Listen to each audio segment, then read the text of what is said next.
Hello everyone, this is Channel 10 News, and today we're going to interview two people on what they thought of George W. Bush. What did you know about him before he became president?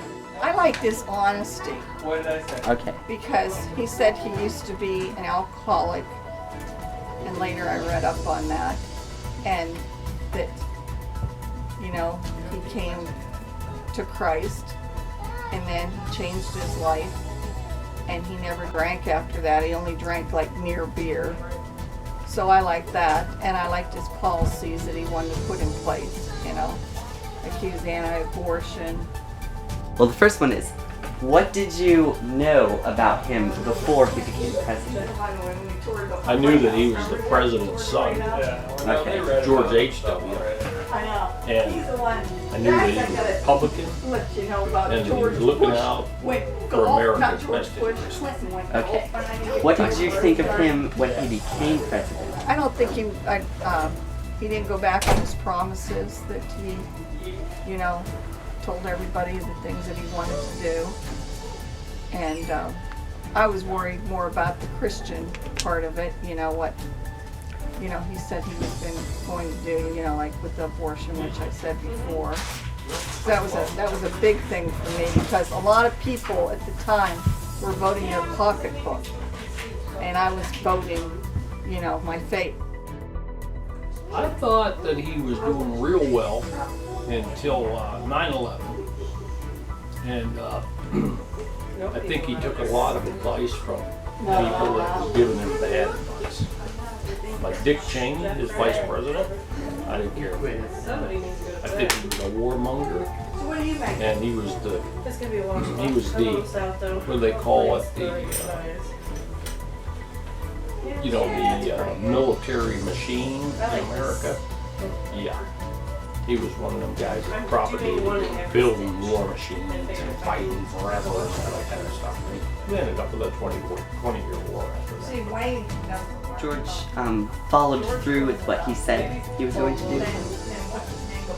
I think he followed through as much as he could, you know, for the Christian aspect of it. And what I did like is he stopped that fetal matter experimentation.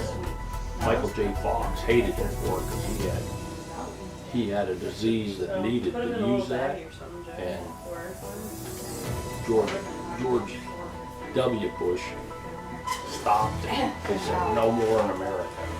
But he didn't stop all the abortions, and that's one of our biggest sins. Here's another question. What did you think about his response to the terrorist attacks? I thought it was right. I thought, you know, he got the Congress and the Senate and everybody standing on the Capitol steps and saying that, you know, they agreed with him that he was going into Iraq, because they thought that, you know, there was WMD.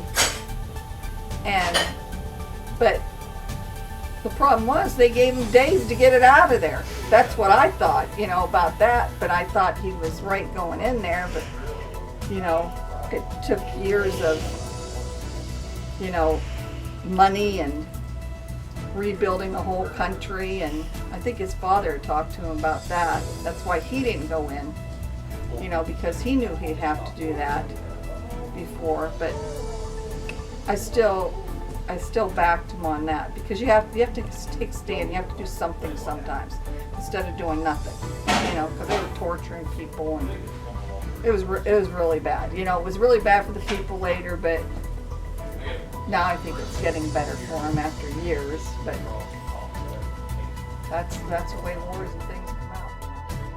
How do you think he handled the terrorist attacks? I think that he followed through as much as he could. I don't think he's anything like Donald Trump. This guy says what he's going to do, and he does what he says he's going to do. And I think that George W. was influenced heavily by the Washington gang.